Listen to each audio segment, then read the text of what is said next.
known as Lady Extreme, and talk about some of the advocacy she does in the community and her different organizations like UPFAD, which stands for Unlimited Possibilities for All Disabilities, and they do a lot of advocacy and work in the community for people with disabilities. We're going to take a moment for our sponsor, and then we're going to come right back.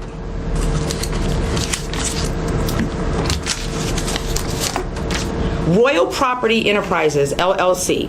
Royal Property Enterprises is a full-service real estate company. They offer a wide variety of services. They help first-time home buyers navigate the tricky real estate and mortgage process, such as real estate consulting, where they can help current real estate owners evaluate their current properties and consult them in finding the best solution for long-term gain. And they can provide help for home buyers. They offer first-time home buyers the help they need in securing their future home and assist with the pre-qualification process. Along with that, they help with rehab and renovations. They have spent years in creating a contractors network that is able to provide property renovating services of various levels. They can also assist in total property rehabilitation. For all your home buying and renovation needs, call 614-859-7542 or visit www.royalpropertyent.com. And now we're back with Lady Extreme. I am so excited to be talking with you about all the opportunities that you are helping provide in the community. So let's start with you telling me who exactly Nicole Carter is. Nicole Carter, wow. First of all, let me thank you for having me on your show. I adore you, and for me to be on the show out the gate, I feel privileged. Nicole Carter, well, she started with a husband. I guess that's how that name came about when I got married to him. And but as far as what part, Gwen? You talking about how you and I met? I mean, what you want to do? Wow. I mean, I'm so excited to be on your show. There's so much that I could talk about. I mean, I could brag about being a part of you. Well, okay, so let me come back to me. I'm the pioneer of Christian rap here in Columbus, Ohio. I've been a Christian rapper for over 35 years. Wow. I have, and my advocacy for people with disabilities sparked with my oldest son, who is Stephen, who has autism. I do a gospel comedy show that you've been a part of at the Funny Bone. Wow. And my fine husband, I have to give him a shout out, is Stephen Carter. So I love what I do, and I love being an advocate for people with disabilities, because I believe that people with disabilities are some of the hidden gems in our community. Absolutely. Well, you also go by Lady Extreme. Lady Extreme. Can you give me a little background on where that name came from and why it's still sticking to you? Well, that's interesting. Well, as being a pioneer of Christian rap, I was Coleco, and then that was my original name. And my husband and his brother and a close friend of ours named Jason said, "You gotta say something about extreme." Okay, so my husband said Lady, and that was over 20 years ago, and it's just been my name ever since, and so it's stuck. I mean, more people call me Lady Extreme than Nicole, so I'm excited about all the different things. I'm a promoter by nature. I've been promoting full-time since 2005. So, I love what I do, Gwen, and I love giving people opportunities. That's the number one thing that I like to do. Wow. Well, like I said, we have a lot in common, and I just adore you as well, and I'm so excited you're here.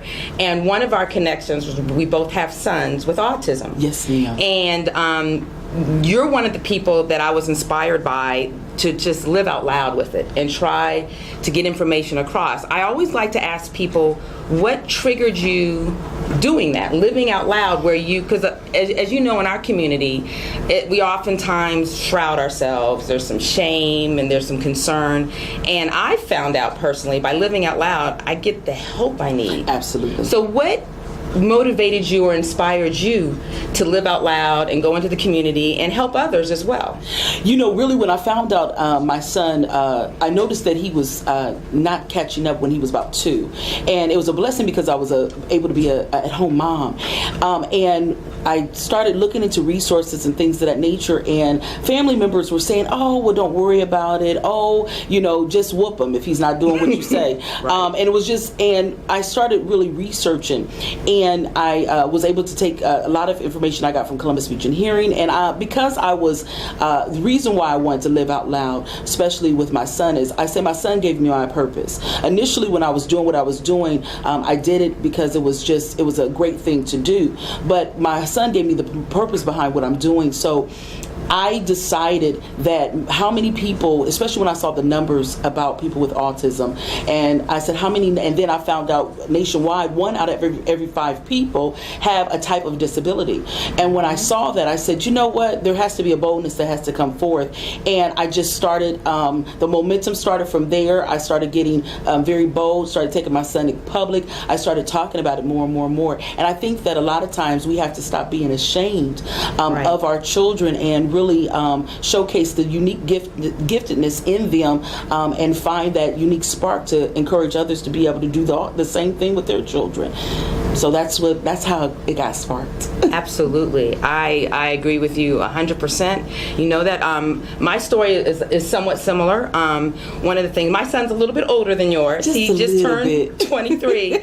But when he was first diagnosed, it was pretty negative. I was a doctor, and I guess he was doing his job, but he told us all the things my son would never be able to do. Wow. And one of the things that struck me the most was they said he'd never be able to read. And those were the words, never. Wow. And I remember being devastated. I remember grieving, and I'm just so grateful that people like yourself and friends, people in the community, encouraged me, because my son does read, and he does a lot of other things they said he would never do.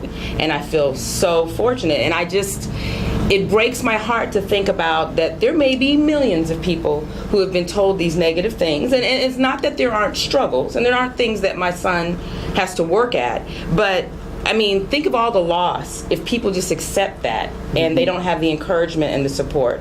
So thank you again, and I just want to emphasize, I want to talk about some of the activities you do with your organization, and in fact, we're going to get into more detail a little bit later, but tell me about the one event that's coming up later this month.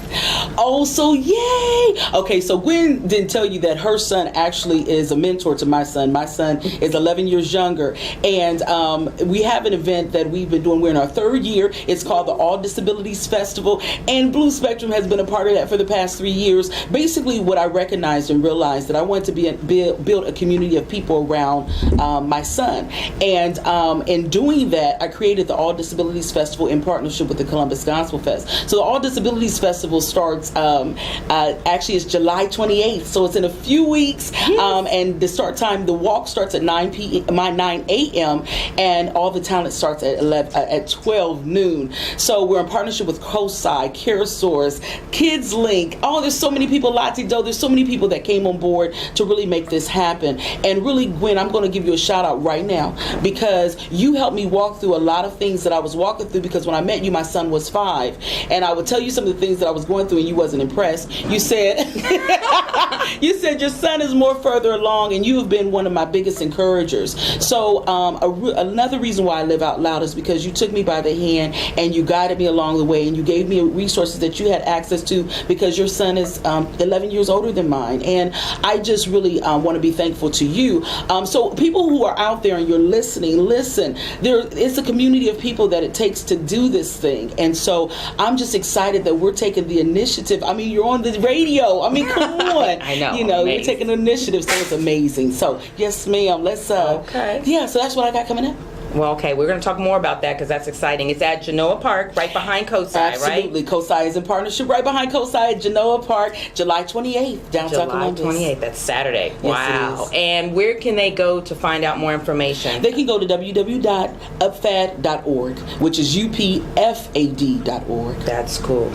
And I noticed you kept mentioning the word community, and that's very ironic, because one of the hallmarks of autism, as you know, is struggles with social skills. It's a wide spectrum, and it's a lot of diversity among people who are struggling with autism, but the hallmark that most of them have is just just difficulty connecting socially. So community has always been at the forefront, just trying to connect with the community. I mean, just making friends can be such a challenge, particularly as they get older. Oh my goodness. So I just love the fact that you mentioned that. We have to continue that. We have to reach out. We have to encourage family, particularly in our community, because there's a lot of shame. And also just talking about it, talking about where you need help. I mean, and when your child is school age, there is help out there, but you have to acknowledge it. You have to claim it. I mean, I hate to use that word, but I don't know if people are familiar with IEPs, individualized education plans.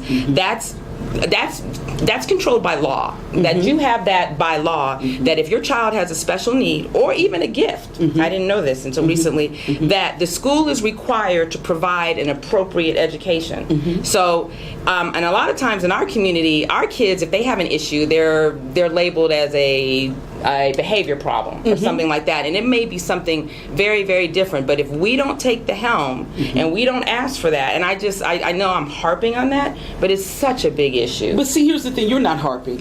The reality is that sometimes it's that's the reason why it's necessary to get information out there. Too many times, what happens is people suffer in silence, and we have to become unsilent about about the suffering, and know that there's resources. Like, we pay tax dollars towards public school systems, and public school systems have a requirement to educate our children. And not just public school systems, the state has a mandate. So it's kind of so I just really want to encourage people to really go out and just get your child tested, find out different unique ways. Like you said, it's more to help them to be able to adjust, but also them having that IEP opens up incredible opportunities for you as a parent, because you'll have teachers that will be advocates for you. You'll have community relationships. There's doors that will open. Some parents don't even know that there's resources available, whereas you can receive Social Security for your children. You can receive assistance with babysitting. There's so many initiatives that can occur if you take the initiative to say, hey, I need help,